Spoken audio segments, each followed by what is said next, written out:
Is Incoming going to be the event of the century, and is Venom Island really worth it, coming off the heels of Absolute Carnage? Let's find out.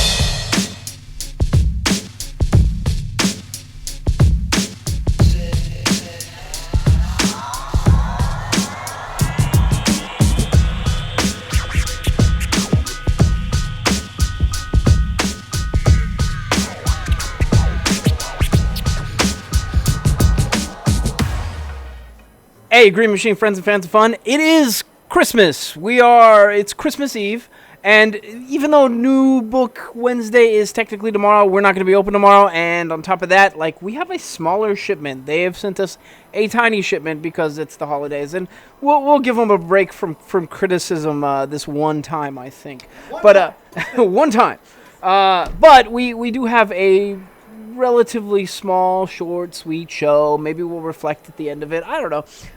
But let's get into it. The first book this week is Peter Porker, The Spectacular Spider-Ham. It opens with straight-up pages out of the OG Spider-Ham that I remember. And the coloring is much better because the original was, like newsprint type stuff. But it was pretty funny to see. And then it goes into a modern Spider-Ham story, and he's hanging out with the Avengers, although it's the Animal Avengers, I think is what they're called. And, while they're fighting something that's very important to them, he's tremendously bored because he's been all around the multiverse. And, so that's where it picks up. And I want to see where it's going. It's pretty fun. It's, slapstick at times. There are characters that fit the universe and are hysterical, which is a normal Peter Porker type comic. For example, Ant, who is an ant instead of Ant-Man. Yeah, Ant.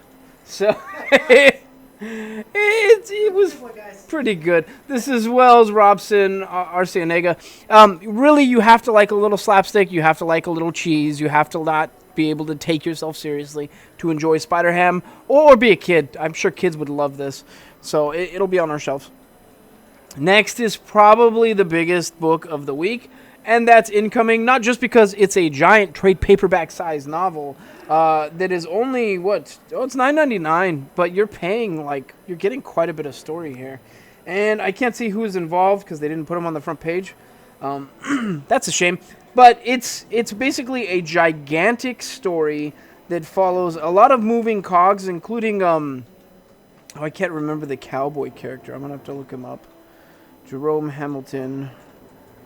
He has an Eternity Mask Raider. The Mask Raider with the Eternity Mask is how this opens.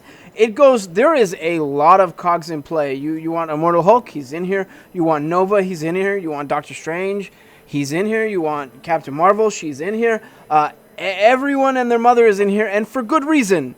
We might be on the verge of a giant cosmic war. And the last one that springs to mind that I'm thinking they're using as a partial example of this is Secret Invasion. Ooh. So there is something that is happening with the Kree and the Skrull empires, and I can't say it because it's like the last page revelation, but you need to read it. It's really, really cool, and I'm hoping we're going to get a giant war like that event. I want that stuff back.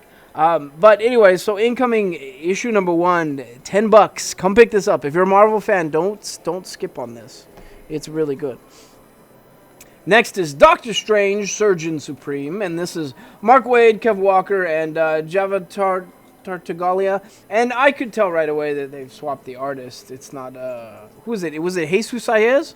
Jesus Saez. It's not Jesus Saez. That's not to say I didn't like the art. I actually really do like the art. It's just not the same as the last Doctor Strange run. Something is different. It's still Mark Waid writing it, and this Strange is, he's finally got his hands functioning properly, so he can go back to being a surgeon. And he's sort of discovering that, hey, I'm leading 2 lives. Maybe I have to give one up. Which one am I going to give up? And, the usual Stephen Strange hubris is in play. It's fun to see. I want to know where they're going with it. It's really... It feels like Doctor Strange back to, page 1 almost, is what it seems like. Because he's back to his old self, which I like. The very cocky Stephen Strange, both in the medical room and outside of it. It's pretty good. So, issue number 1, Doctor Strange. If you're a Marvel fan, Surgeon Supreme. If you're a Marvel fan, come pick this up. It's really, really good. And more importantly, there was nothing wrong with that last Doctor Strange run at all. They just felt like he's changed a bit, so they got to give him a new book. There was so much good with that last Doctor Strange run. Next is, issue number 21 of Venom, and this is Venom Island. And I think we have 2. Where's the Venom Island Crane variant? Now, I'm not one that tends to pick up variants. Like, I like to be mostly mainline. The exceptions are, I don't know, there's a couple of artists where I'll back up and say, okay, I'll get for them. But this Crane variant is amazing. And I kind of feel like if you're going to pick up Venom this week, the mainline, it's okay. That Crane variant is awesome. Try to get that one. But this is Venom Island, and, Eddie Brock has dealt with a lot. He's pretty much fought off all of Carnage. He's finally clued in Dylan that he's his son. He's changed a bit. He dealt without having a symbiote. Now he's got Venom back, but Venom is an amalgamation of a bunch of symbiotes that were parts of other heroes' DNAs. It's a little weird right now. And more importantly, he might still be infected with Carnage. Yeah, so that might be a problem.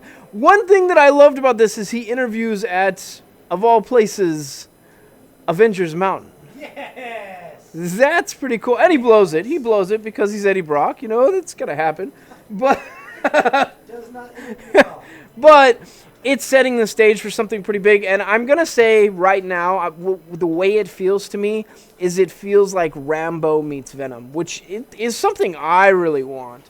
So let's see where they go with it. It's Donny Cates, of course, Bagley, Owens, Martin, and Arcienega. These are all very, very, very great artists and creators and writers, and so come pick this up. It's awesome.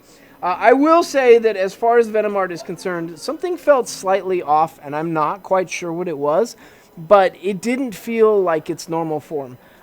I'm not sure why, but it was still a really, really good read, so come check this out. Next is, let's put that one off. We'll talk about that one later.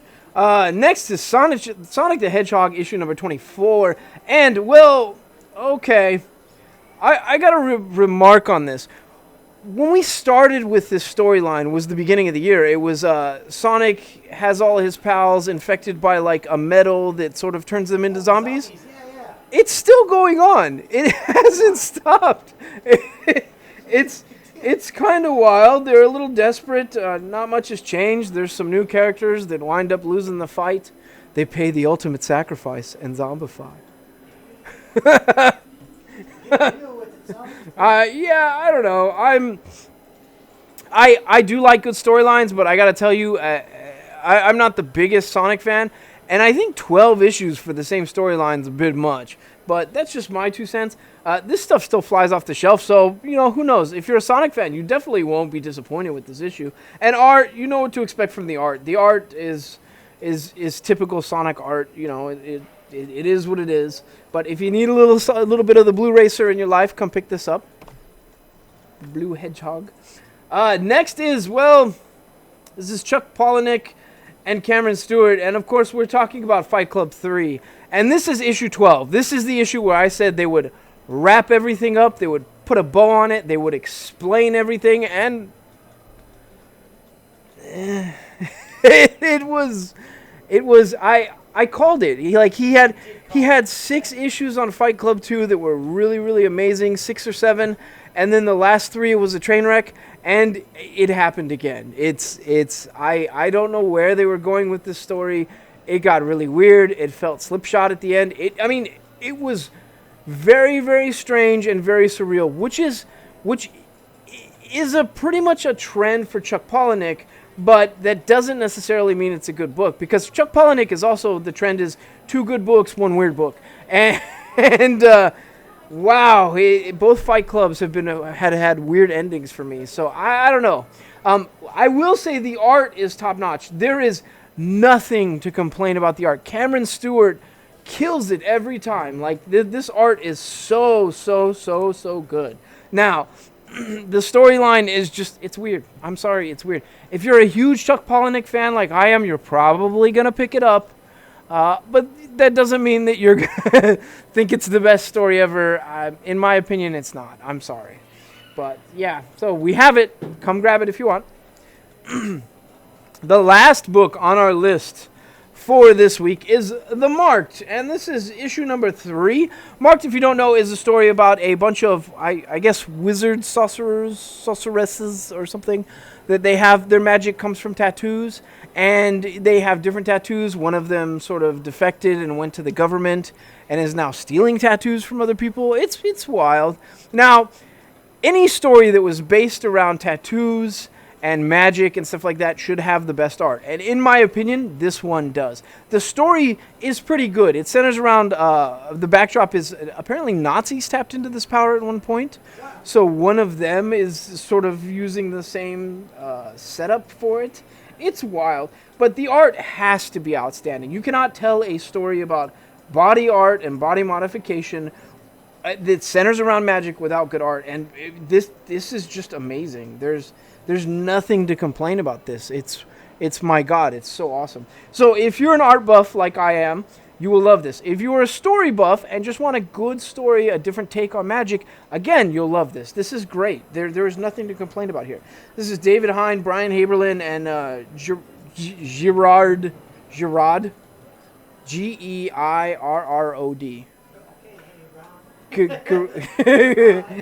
Aaron Van Dyke.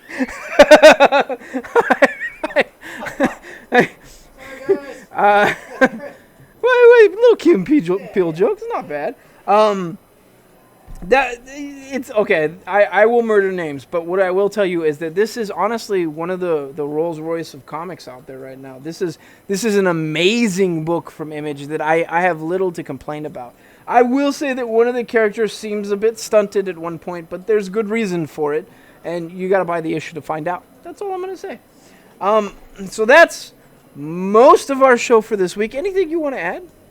No, I'll join you for the dance, so whenever you're ready. Oh, you ready? I'm ready. Okay. We can't do a drawing right now. Can't do a drawing right now. Do the dance. Do the dance. And that's our show. Merry Christmas. Happy New Year.